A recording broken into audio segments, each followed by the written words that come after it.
Welcome to another deep dive. Today, we're going to be diving into the world of René Magritte, the surrealist painter. Yeah. You know the one. Magritte is the one, those bowler hats and the floating apples. You know, the images that just make you kind of stop and go, what am I looking at? Yeah, you can't help but do a double take. Exactly. And we figured there's no better place to start than with his painting, The Human Condition. Right. And what's so interesting is that he did several versions of this painting. So, Oh, really? Yeah. Yeah, I didn't realize that. it's true. And each one has its own like little unique elements to it. But Yeah. we're going to be looking at a bunch of different sources today. We have his own words about the painting and like a really interesting essay that analyzes it and kind of like tries to pick apart the meaning. Cool. So, what should we be picturing here when we think of The Human Condition? So I think the best one to start with is the 1933 version. Okay. Because that one really gets at this idea of like playing with reality. Okay, so the one with the easel, right? Yes. Okay. The easel in front of the window. Got it. So, just so everyone listening is on the same page, imagine you walk into a room and there's a window, and outside the window is this, really beautiful landscape. Right. Like a very typical kind of setup. Exactly. And you're like, okay, window, landscape. But then there it is right in front of the window is an easel, and on that easel is a painting, and the painting is the exact same scene as what's outside the window. And it's painted so realistically, too. It's not like he's doing, like a quick impressionistic version of it. It's like he's trying to perfectly replicate what's outside the window. It's like he's messing with you. It really is. Yeah, you're like, wait a minute, am I looking at a painting? Am I looking at the window? It's like, what is going on? And the way he talks about it, I mean, he actually said that he wanted the tree in the picture to hide the real tree that was outside the window. Wow. So that's like... So it exists in both. It's in both places. Whoa. Okay, so now we're not even talking about just a tree anymore, are we? We're talking about this whole other thing. Right. This is about more than just what meets the eye. This is about how we see the world, how we experience things. Like how often do you actually experience something directly Right. without something in between? Without it being filtered through something else. Exactly. Most of the time we're looking at the world through some kind of lens, paintings, photos, even the stories we tell ourselves.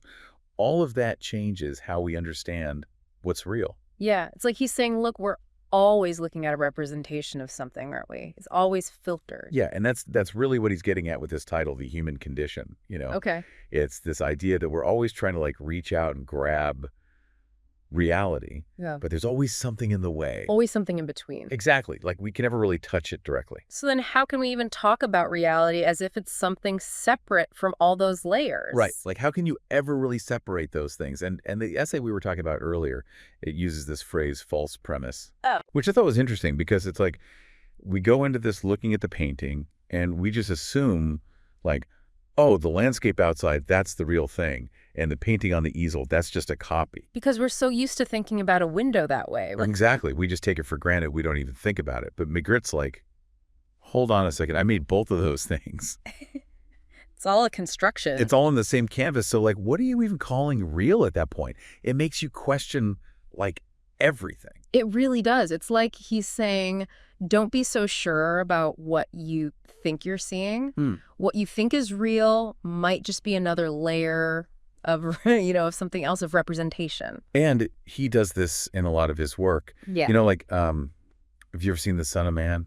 The one with the apple. Yeah, the guy with the bowler hat. Right. Apple in front of his face. You don't even see the guy's eyes. Right. Or Time Transfixed. That was really wild. Yeah, the one with the train. Yeah. Yeah. Coming out of the fireplace. What is that about? He's messing with you, but in a really smart way, I think. Yeah. It's not just ha ha, I tricked you. It's like he's making you think. Exactly. It makes you think. And it's like he's playing with these big ideas about perception and illusion and what is real anyway. Those are some deep questions. Yeah, no kidding. It's giving me a headache. But this painting, though, it was done in the 30s, right? In the 1933 one, yeah. So, why should someone listening to this today care? You know what I mean? I think that's what's so cool about Magritte is that his work, it still feels relevant today. It's like he was ahead of his time in a way. In what way? Well, think about it. We're constantly surrounded by screens now, right? Our phones, our computers. We're always looking at images, scrolling through social media. Yeah, more than ever before, I feel like. Right. And so much of what we experience is filtered through that technology, through those screens. So it's like we're always looking at the world through a window now, basically. In a way, yeah, even more so than Magritte could have imagined, probably. with all the, augmented reality and virtual reality and all that stuff. It's like It's blurring the lines even more. totally. But that's what I mean. Like, he was already thinking about these things back in the 30s, way before everyone had a phone in their pocket. Yeah, he was ahead of the curve. He was thinking about how images shape our reality, how they influence how we see the world. And that's more relevant than ever, I think. So it's not just about pretty pictures. It's like he's giving us a warning almost. Maybe. Yeah, like a heads up.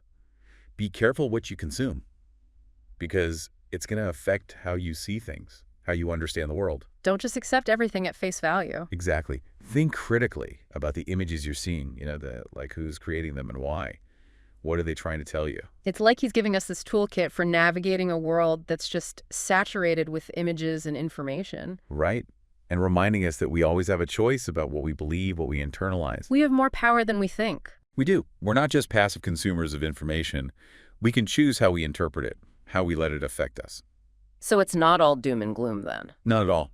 I think Magritte would want us to be empowered by this knowledge. Yeah. To use it to become more aware, more discerning viewers of the world around us. So the next time our listener is looking at something, whether it's a painting or a photo or even just their friend's latest post. Or a news article. Right. Or that, it's like, take a second and think, okay, what am I really looking at here? Is this the whole story, or am I only seeing a small part of it? What's the context?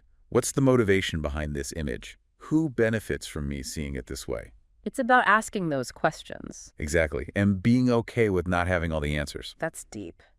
Well, on that note, I think we've done a pretty good job of unpacking the human condition, wouldn't you say? Yeah, and hopefully given our listeners a lot to think about. Definitely.